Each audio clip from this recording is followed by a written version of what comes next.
माऊलीच्या पहिल्या ओवीचं स्मरण करूयात. ओम नमो श्री आद्या वेद प्रतिपाद्या जय जय स्वसंवेद्या आत्मरूपा.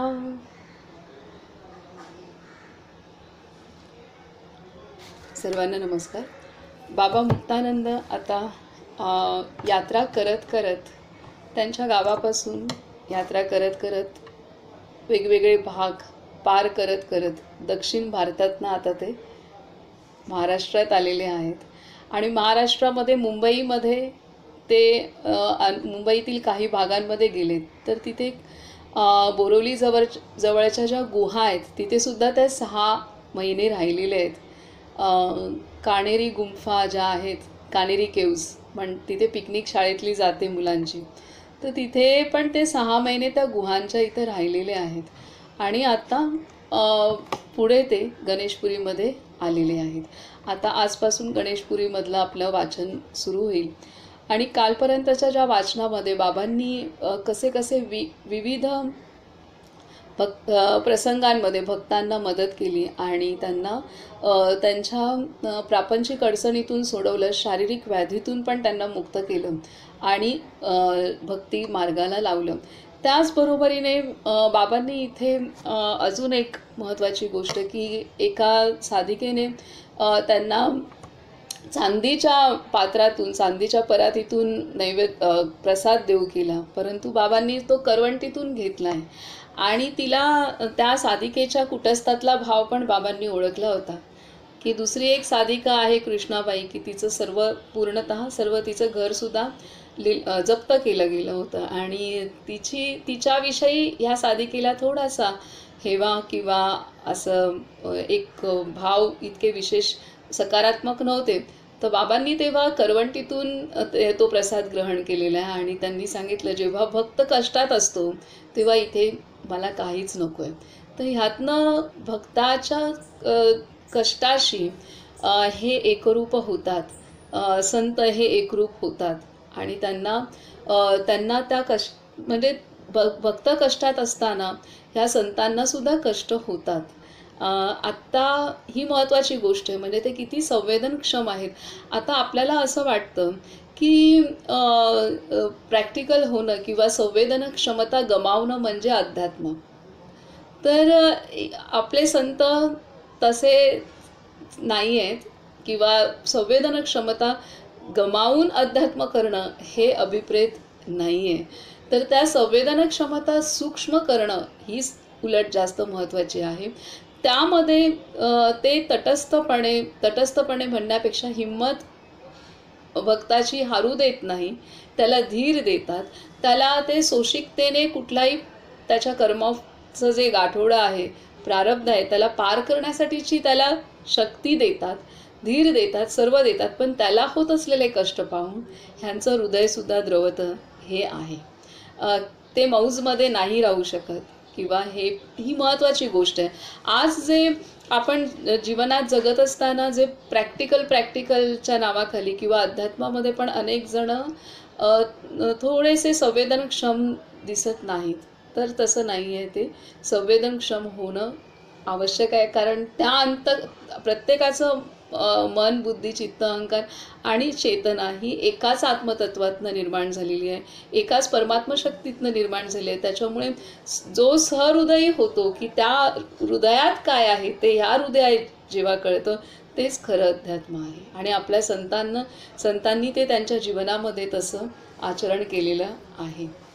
आता आपण पुढे वाचूयात. आता गणेशपुरीमध्ये बाबा आलेत. काननगडमधल्या गुंफा हा ते पाठवायचं आहे मला. आज ते पौर्णिमाताईंना भेटली, त्यांना पाठवले त्यांना, तेव्हा आम्ही पाहिलं. तर काननगडमध्ये त्यांनी गुंफा तयार केलेल्या आहेत. 40 गुहा त्यांनी तयार केल्या तिथे साधनेसाठी. आणि इथे आता गणेशपुरीमध्ये आता बाबांचा सहवास होतोय.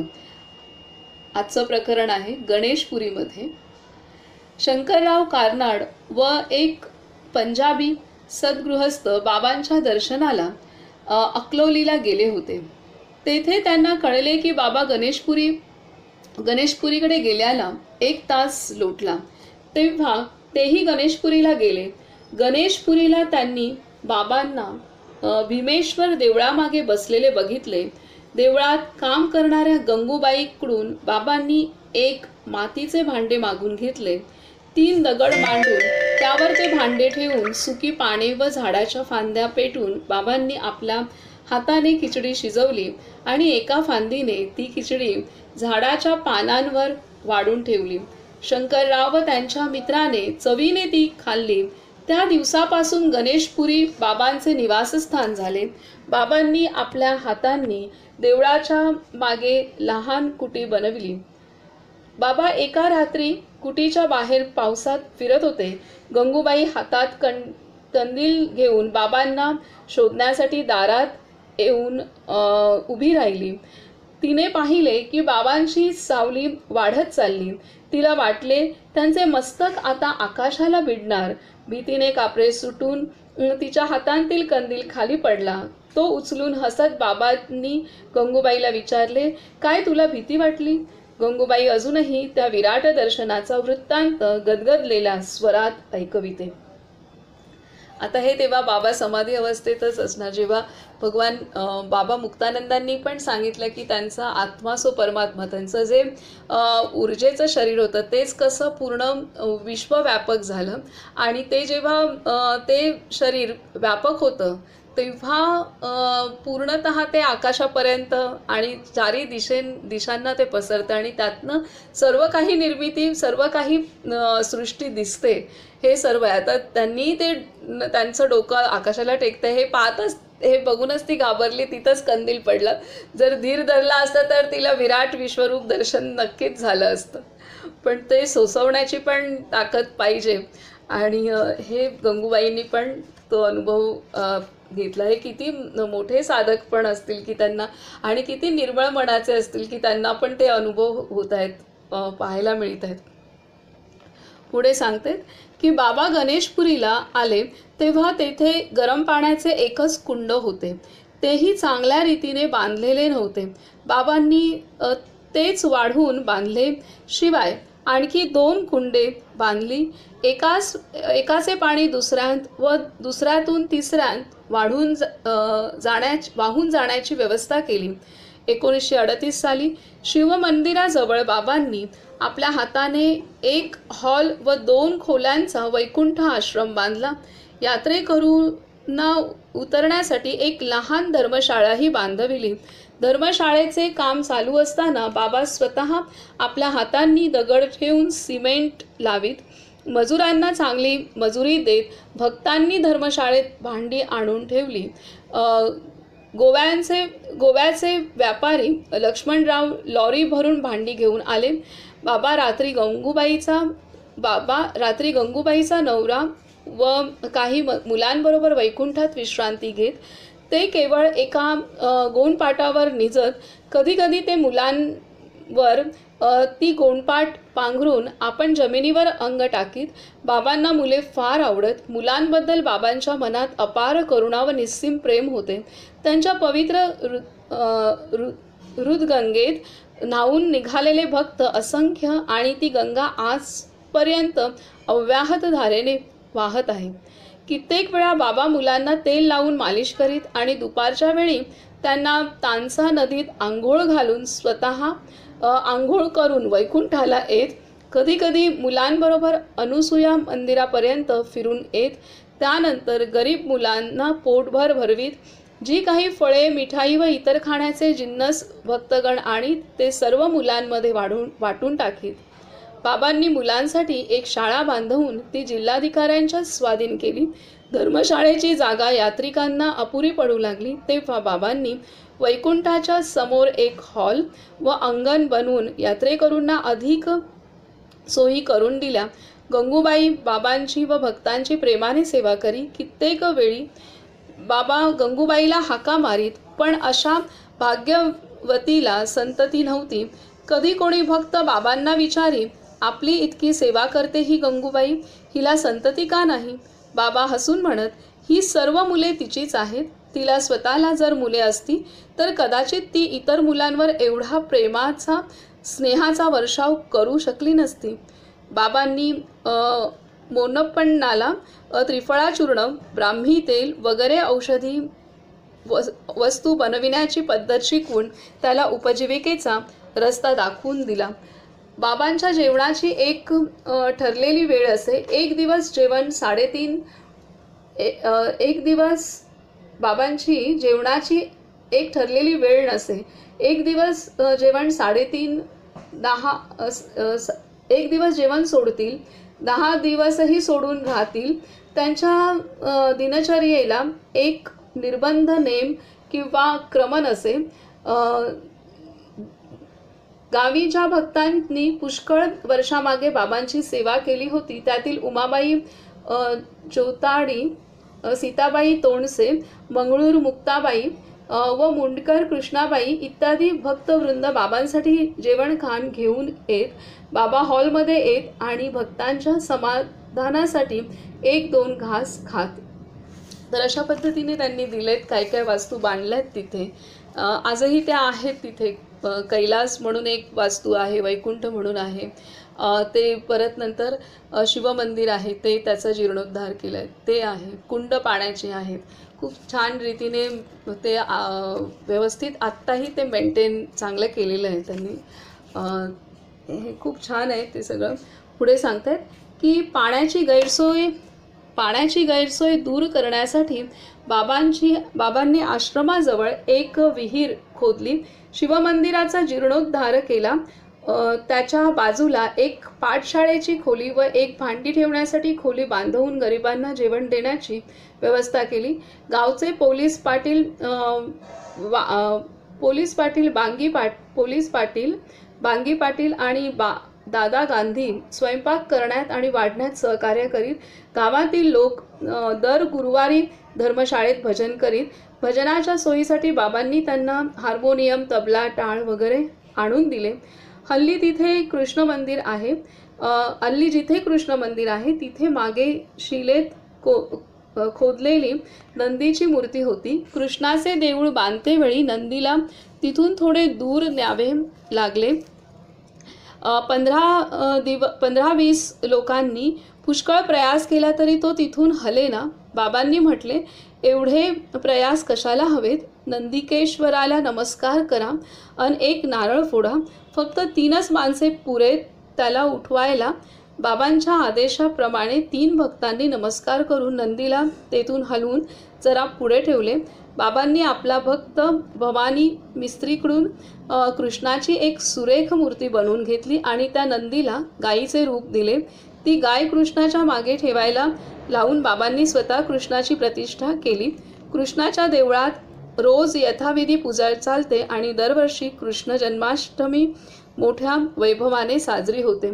हे सुद्धा आता कृष्ण आणि मागे गाय असलेलं हे मंदिर आहे. शिवमंदिराच्याच मागे ते आहे. तर तिथेच आसपास आहे. पाण्याची कुंड आहेत मागे. पाण्याची कुंड, त्याच्या मागे शिवमंदिर आहे. त्याच्या बाजूला बाबांचं मंदिर आहे, ध्यान मंदिर आहे की तिथे लोक ध्यानाला बसतात. आता मी जेव्हा गेली तिथे 1-2 फॉरेनर असतात. म्हणजे ते ह्याने एकदम तन्मयतेने बसलेले असतात. त्यानंतर त्या ध्यान मंदिराच्या मागेच हे आहे, हे कृष्ण मंदिर आहे. आणि हे जे त्यांनी सांगितलंय नंदी, मग ती गाय आहे अशी, आणि म्हणजे गाईचं वासरू असल्यासारखं आहे. म्हणजे गाय, आणि तिथे पुढे गाईला टेकून कृष्ण असा उभा आहे, हे आहे तिथे. तर पुढे सांगतात, तसेच बाबांनी भद्रकालीचे देऊळ बांधून त्या देवीच्या इच्छेनुसार तिची स्थापना आपल्या आश्रमात केली. तिथे आपला भक्त गोकर्ण नारायण भट्ट याला अर्चक नेमून त्याला चांगल्या रीतीने सेवा करण्याचा आदेश दिला. एकदा गणेशपुरीत एक विचित्र घटना घडली. कुंडाच्या दिशेने दिव्य संगीत ऐकू येत होते. लोक कुतूहलाने त्या संगीताच्या उगमस्थानाकडे चालले. त्यांनी तेजपुंज देवीला पाहिले व संगीत एकाएकी बंद झाले आणि निशब्दता पसरली. लोकांनी तेथून परतल्यावर पुन्हा तेच संगीत ऐकू येऊ लागले. आजही त्या विचित्र घटनेची आठवण भक्तांच्या अंतरंगात आनंदाच्या उर्मी जागविते.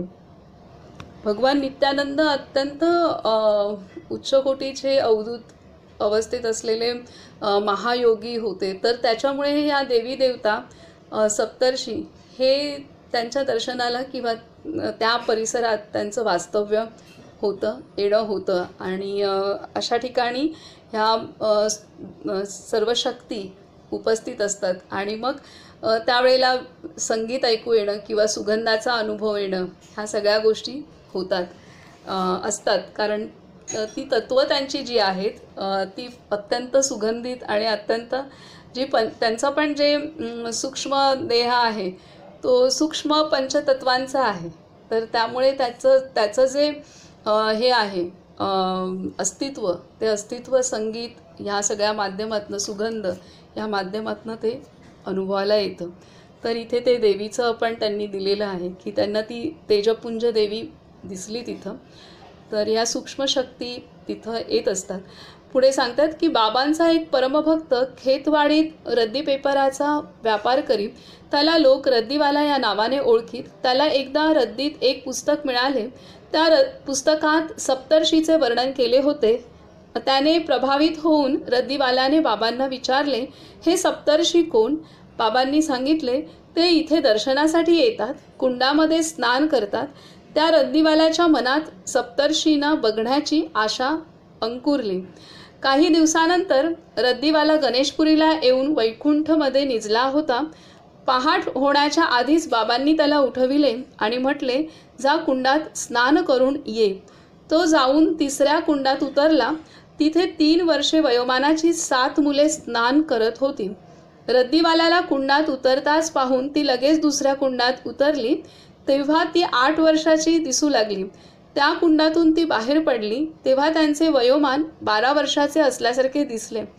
रद्दीवाला डोळे विस्फारून त्यांना पाहत राहिला. तितक्यात ते अदृश्य झाले. वैकुंठाला परतून रद्दीवाल्याने कुंडाजवळ घडलेला चमत्कार बाबांना सांगितला. बाबांनी हसतच त्याला विचारले, सप्तर्षींना पाहण्याची तुझी इच्छा होती ना?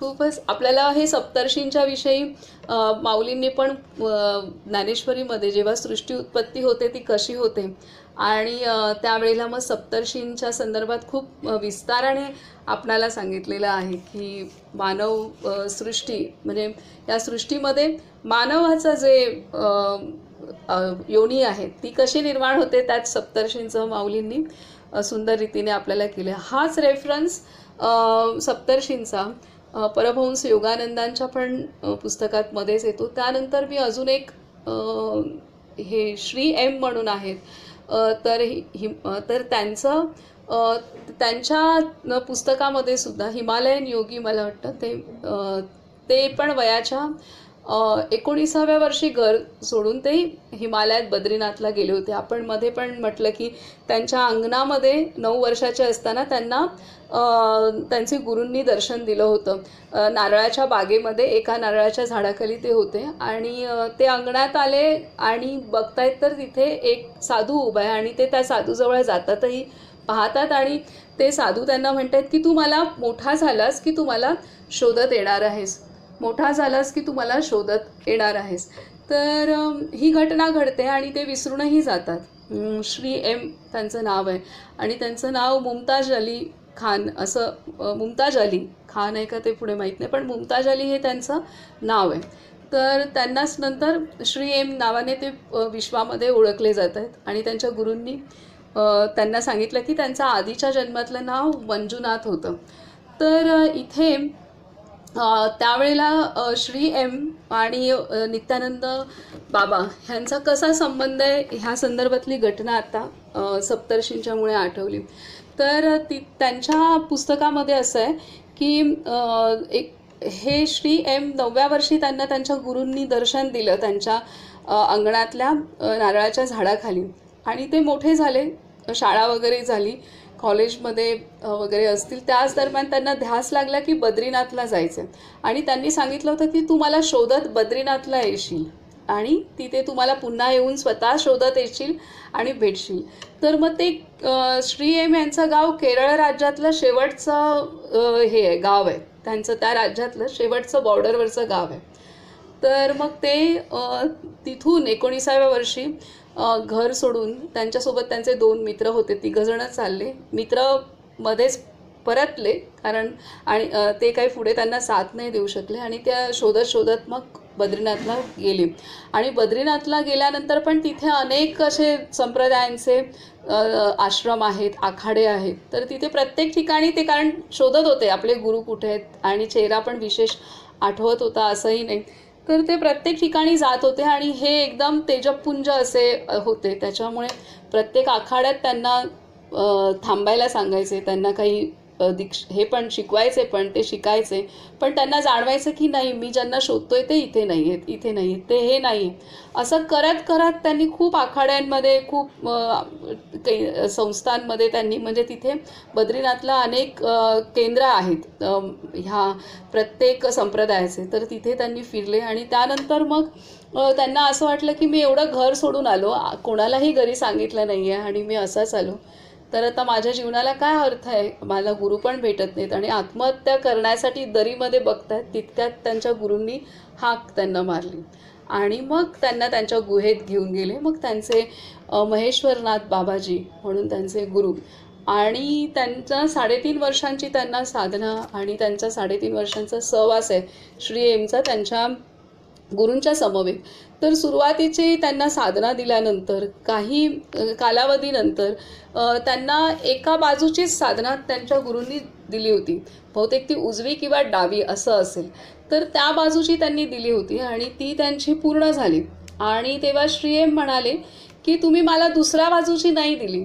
तेव्हा श्री एमला त्यांच्या गुरूंनी सांगितलं, महेश्वरनाथ बाबाजींनी, की जेव्हा तू गणेशपुरीला गेला होतास तुझ्या मामांबरोबर नित्यानंद त्यांचं बाबांचं दर्शन घेण्यासाठी, तेव्हा नित्यानंदांच्या समोर गेल्यानंतर त्यांनी तुझ्या कानाखाली मारली होती, आठवते का तुला ती?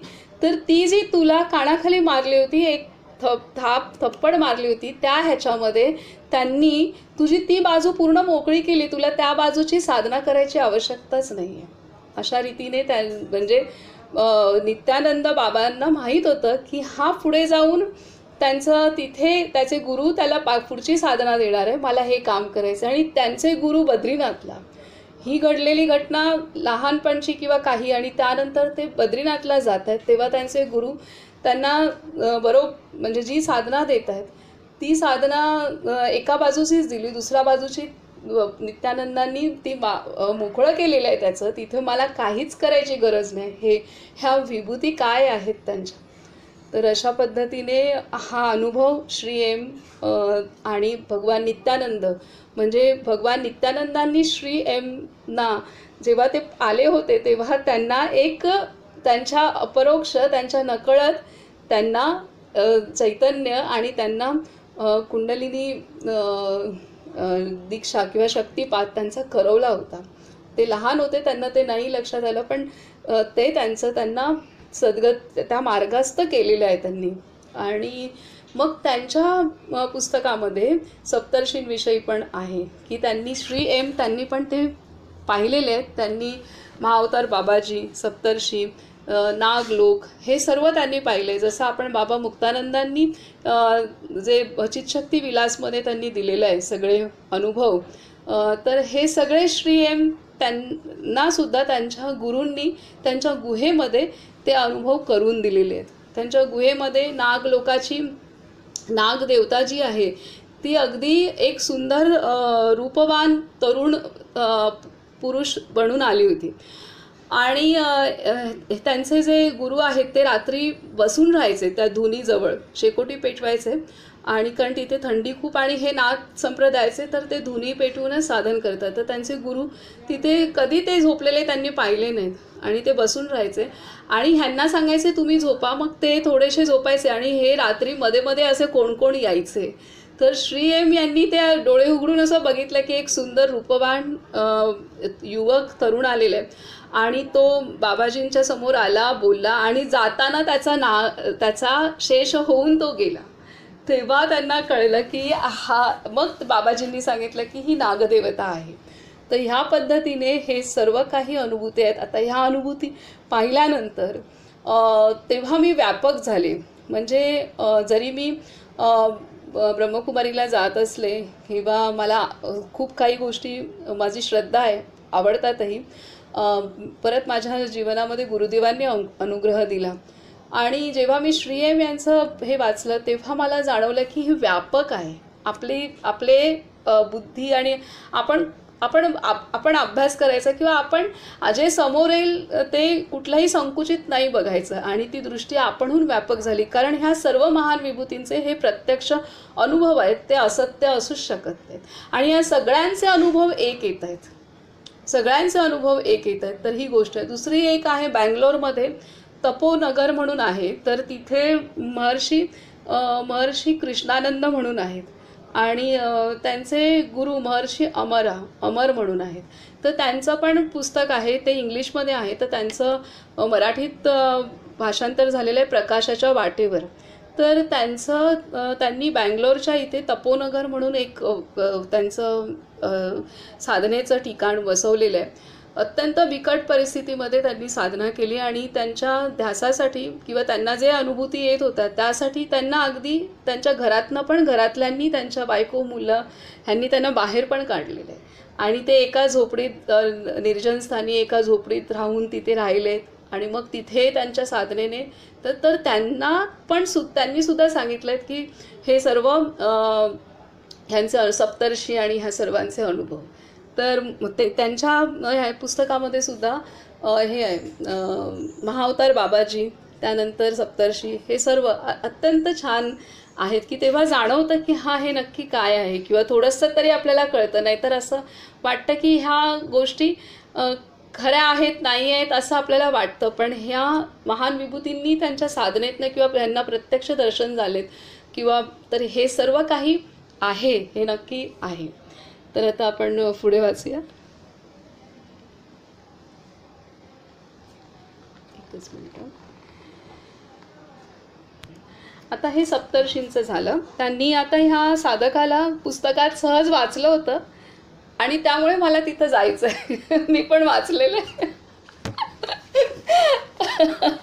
काय सांगावं, लॉटरी लागली तर. मी तर ह्या भावनेने त्या कुंडातलं पाण्याला स्पर्श करते की इथे ह्या पाण्याला भगवान नित्यानंदांचा, मुक्तानंदांचा, सप्तर्षींचा, देवी देवतांचा स्पर्श झाला आहे. नाही दिसले तरी ठीक आहे, आपण स्थूल पाण्याचा स्पर्श तर करू शकतो. तर ही गोष्ट आहे. आणि हे सगळे रेफरन्सेस असं झालं ना, माझ्या जीवनात ही पुस्तकं अशी आली येत गेली ना. आरतीताई, प्रदीपक चालू होतं ना, प्रदीपकच्या पहिला वर्ष सरांबरोबर होतं तेव्हा नाही, जेव्हा लॉकडाऊन ऑनलाईन सुरू झालं ना तेव्हा माझा हा सगळा अभ्यास झाला आहे. मला तर म्हणजे मी प्रदीपक फक्त सरांचा ऐकत होती पाठ, नंतर सेल्फ स्टडी विशेष नव्हती करत तेव्हा. मग पण हा अभ्यास झाला तेव्हाच बाबा भगवान नित्यानंद, बाबा मुक्तानंद, ते हे सगळं करून घेतलं माझ्याकडून. एक वेगळंच म्हणजे आणि तेव्हा मला व्यापक झाली दृष्टी. म्हणजे हा तेव्हा झालेला 3 वर्ष आपल्या प्रदीपकच्या वेळेला झालेलं आहे हे सगळं. तर अशी सगळी योजना आहे. कारण आपले दिवेकर सर हे स्वतः एक महान विभूती आहेत. सर, आपण फार भाग्यवंत आहोत की ब्रह्मविद्येचे दिवेकर सर आहेत ना, हे महान विभूती आहेत. एका पातळीवरचे ते महान विभूती आहेत. त्यामुळे हे सगळं मला ह्याच्यात आलं.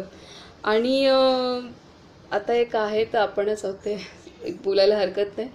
जेव्हा आपला प्रदीपकचा क्लास असायचा ना तेव्हा पहिल्या दिवसापासनं जेव्हा पहिल्या दिवशी आपण गेलो इंट्रोडक्शनच्या वेळेला, पहिलाच आपला वर्ग, तर तेव्हा मी तिथे जाऊन बसले आणि सर यायच्या आधी मला जाणवायचं की सर एकटे येत नाही आहेत.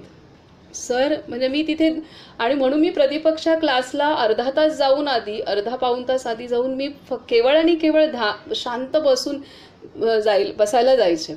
आणि जेव्हा सर यायचे ना तेव्हा मला जाणवायचं की त्या हॉलमध्ये केवळ एकटे सर नाही आहेत. हे मला कंटिन्युअस 1 वर्ष जाणवत होतं. का ते माहीत नाही. आणि जेव्हा आपलं ऑनलाईन सुरू झालं ना तेव्हा मला माझ्या जीवनात हे सगळं एक महान विभूतींचे चरित्र समोर गिफ्टेड आहेत मला पुस्तकही. असं झालं. ते काय आहे माहीत नाही, हे आता कालांतराने कळेल. सर एका अवस्थेतले खूप मोठ्या पातळीवरचे आहेत. दिवेकर सर खूप मोठ्या पातळीवरचे. आता पुढे सांगतायत की कधी कधी बाबा ज्या खोलीत विश्रांती घेत त्या खोलीच्या बाहेर एक वाघ येईल आणि खिडकीवर पुढचे पंजे ठेवून मागच्या पायावर उभा राहून डरकाळी देई. बाबा त्याला बघून म्हणत, हा भगवतीचा वाहक दर्शनाकरिता आलाय. उत्तर हिंदुस्थानातील कोणत्या तरी एका गावी एक बालक रोज पहाटे स्वप्नात तेजपुंज देवतांना पाही. ते त्याला म्हणत, आता एक उत्तर हिंदुस्थानातील कोणत्या तरी एका गावी एक बालक रोज पहाटे तेजपुंज देवतांना पाही. त्या बालकाला देवतांचं दर्शन होते.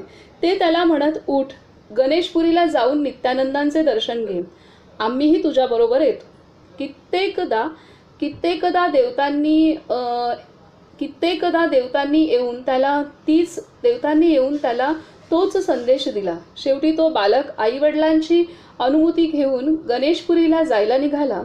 त्या बालयात्रीला देवता सोबत देऊन रस्ता दाखवित होते.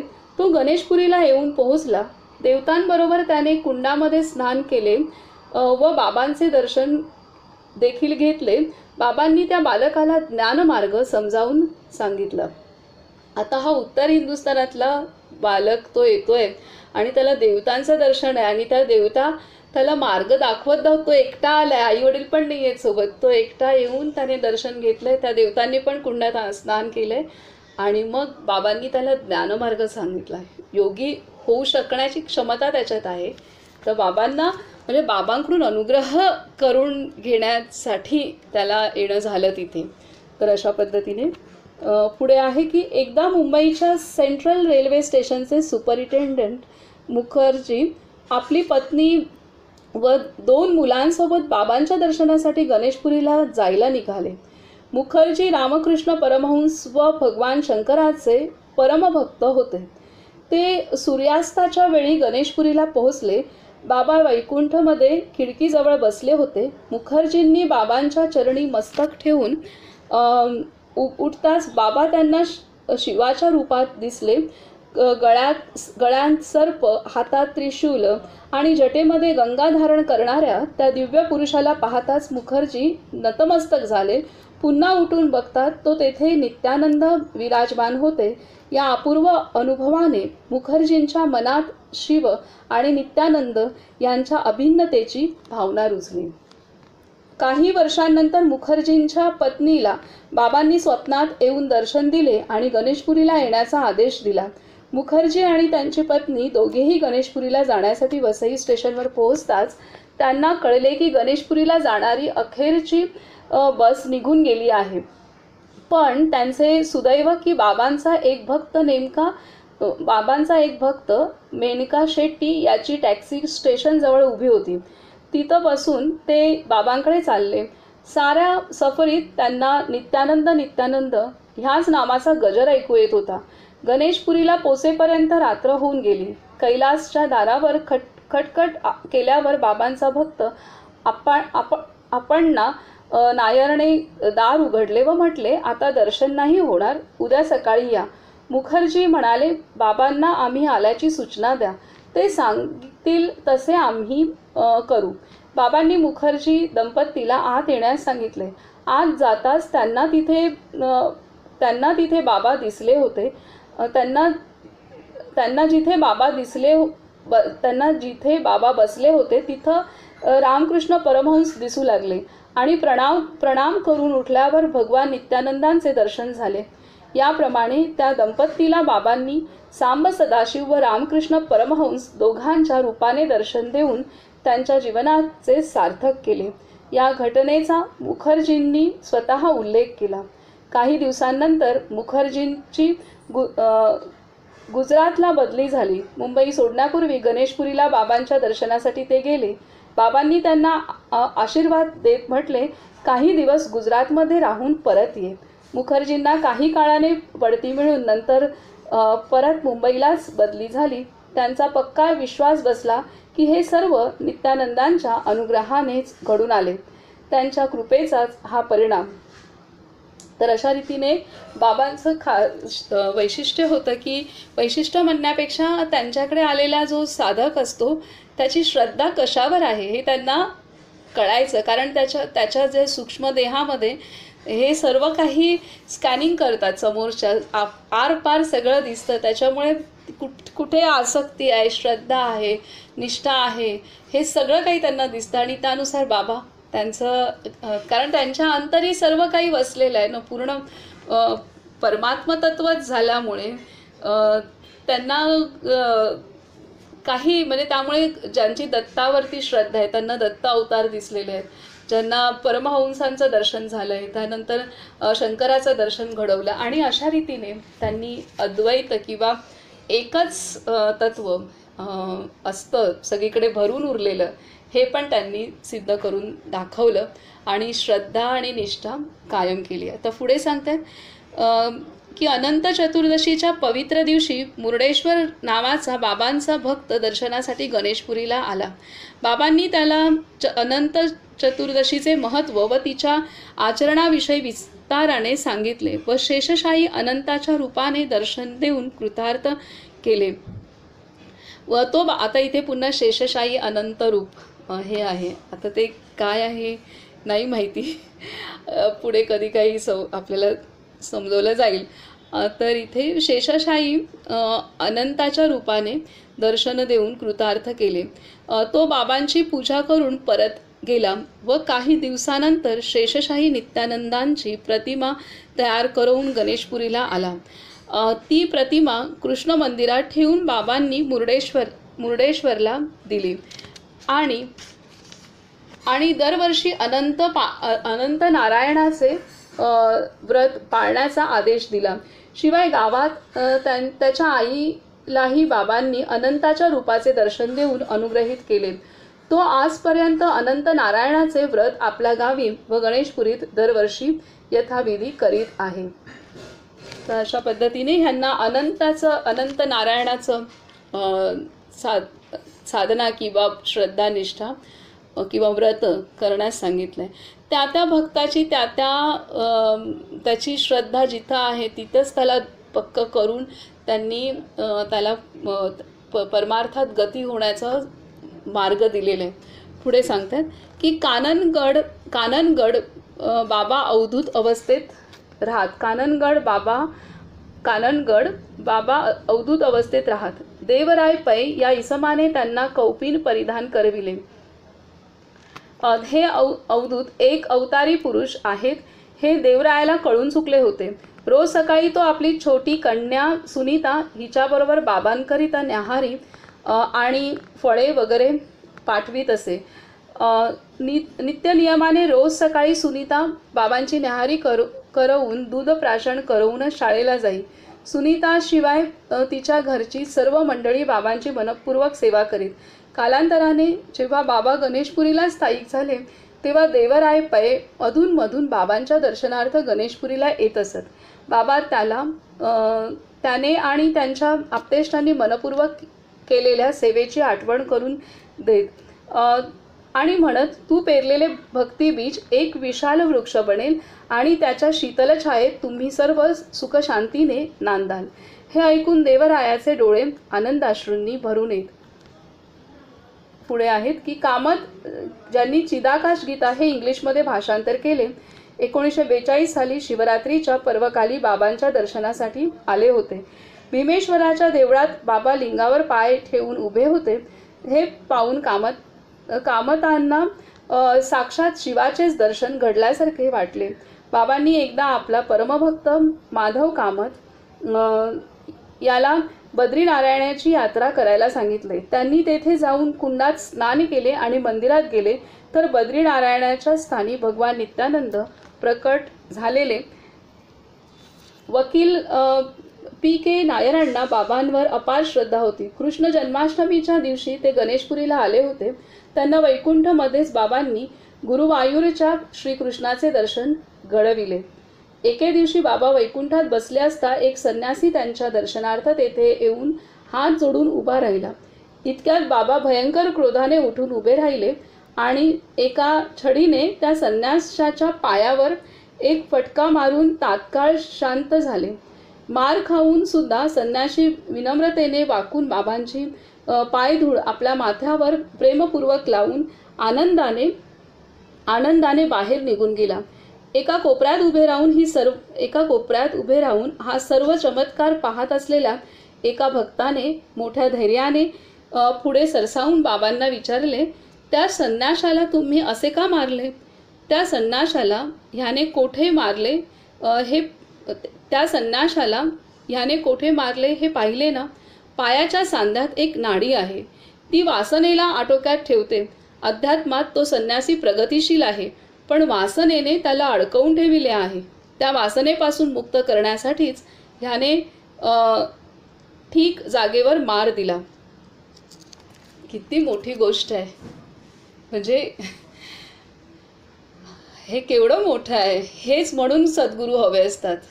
त्यांना सगळं माहीत असतं, आपल्या वासना, आपल्या सकारात्मक गोष्टी, आपल्या वासनात्मक गोष्टी, कारण त्यांच्या ठाई सर्व भाव एक आहे. तर ह्याला गती ऊर्ध्व कशी द्यायची? कारण हे आपण ज्याच्या सहित षड्रिपू आणि सर्व भाव त्रिगुणातनं निर्मिती झालेली आहे. त्यामुळे कोणतं चूक बरोबर असं नाही आहे, सर्व काही आवश्यक आहे निर्माण होण्यासाठी. परंतु जर आपल्याला अनुभूती करायची आहे, आता पुन्हा उलटा प्रवास करायचा आहे, मुळापर्यंत जायचं आहे, तेव्हा आपल्याला या त्रिगुणांना पण मुळापर्यंत घेऊन जायचं आहे, तेव्हा त्यांना ऊर्ध्व करायला पाहिजे. तर हे आपले सद्गुरू आपल्याला करवतात. आणि खरंच आहे, म्हणजे खरंच तो किती भाग्यवंत आहे संन्यासी पण. म्हणजे त्याची निष्ठा किंवा त्याचे प्रयत्न फार प्रामाणिक आहेत. आणि त्याने कदाचित आतून ते चिंतलं पण असेल की प्रत्येक जीवाला कळतं, कोणाला क्रोध कळेल, कोणाला काम कळेल, कोणाला एखाद्या गोष्टीचा मोहच असेल, वस्तूच हव्या असतील असं असेल. प्रत्येकाचे वीक पॉईंट असतात. कदाचित त्याने ती प्रार्थना पण करून उभा राहिला असेल. काही सांगता येत म्हणजे त्याची असणारच आहे, त्याशिवाय का ते त्यांना त्याची सोडवणूक झाली. म्हणजे ही पण गोष्ट आहे. तर अत्यंत म्हणजे संन्यासी तो इथे दिलाय, तो संन्यासी प्रगतिशील आहे. अध्यात्मात तो संन्यासी प्रगतिशील आहे, पण वासनेने त्याला अडकून ठेवले आहे. त्या वासनेपासून मुक्त करण्यासाठीच त्या छडीने ठीक जागेवर मार दिला. त्या पॉइंटला त्यांनी जिथून ती निर्माण होईल किंवा त्याला सत्वेल, बरोबर तिथं त्यांनी ब्लॉक करून टाकलं तिला. केवढी मोठी मदत आहे ही. किती त्याचे म्हणजे त्याने स्वसाधनेने गाठायचं म्हटलं असतं तर त्याला कितीतरी कालावधी गेला असता, पण ही कृपा झाली, हे महत्त्वाचं आहे. बाबांच्या भक्तापैकी एक खानोलकर नावाचा गृहस्थ गणेशपुरीत राहत असे. बाबांच्या सानिध्यात राहून त्यांची सेवा करून जीवन व्यतीत करावे अशी त्याची इच्छा होती. शिवाय बाबांनी आपल्याला दीक्षा द्यावी असेही त्याला वाटत असे. एके दिवशी हा त्याचा विचार ओळखून बाबा गरजले, ही योग्य वेळ नव्हे. पण खानोलकर आपल्या निश्चयावर अटळ राहिला. शिवाय त्याने इच्छापूर्ती करता उपवास करण्याची प्रतिज्ञा केली. हे ऐकून बाबांनी काठीने खानोलकराच्या डोक्यावर प्रहार केला. तू परिपक्व नाहीस. जीवनाच्या तुझ्या जबाबदाऱ्या अजून बाकी आहेत. तुझ्यावर विसंबून राहिलेल्या तुझ्या पुतणीचे लग्न कर व स्वतः तू पण लग्न कर. काही काळानंतर भक्तिमार्गात तू प्रगती करशील. राहू दे आता जा, बाबा म्हणाले. तदनंतर बाबांच्या आदेशानुसार सर्व जबाबदाऱ्या पार पाडून खानोलकर अखंड चिंतन करू लागला. कालांतराने त्याने भविष्यवाणी करण्याची वाक्सिद्धी प्राप्त करून घेतली. भास्करप्रमाणेच वासन्ना शेट्टी पण बाबांचा परमभक्त होता. आता इथे कसं त्याला पूर्ण संन्यासी व्हायचं आहे, पण इथे बाबांनी नाही त्याला संन्यासी होऊ दिलं या भक्ताला. कारण त्याची जबाबदाऱ्या किंवा तो जो संन्यासी होता तेवढी त्याची प्रत्येकाची प्रगती होण्याचे मार्ग वेगळे आहेत, माध्यम वेगळे आहेत. कोणाला संसारात राहून प्रगती होऊ शकणार असते, कोणाच्या अंगी तीच क्षमता असते, तर कोणाच्या अंगी विरक्ती वृत्तीने प्रगती साधण्याची क्षमता असते. तर त्यानुसार त्यांनी केलेलं मार्गदर्शन आहे की तुला जी जबाबदारी आहे ती पूर्ण कर, पुतणीची पण लग्न कर, तुझंही कर, संसार कर, आणि मग आणि त्यात तुझी प्रगती आहे, त्याच्यात तू जास्त साधना करशील.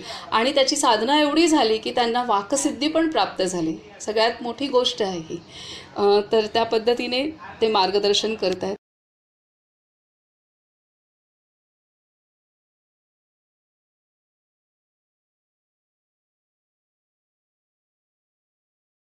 आता गोंदवलेकर महाराजांचं जे चरित्र आहे त्या चरित्रामध्ये पण महाराजांच्या संपर्कात अख्ख्या भारतातले वेगवेगळ्या प्रांतातले साधक आलेत. स्वतः महाराजांनी पूर्ण भारत यात्रा ही त्यांच्या आयुष्यात मला वाटतं 3दा केली असेल, बहुतेक 3दा केलेली आहे.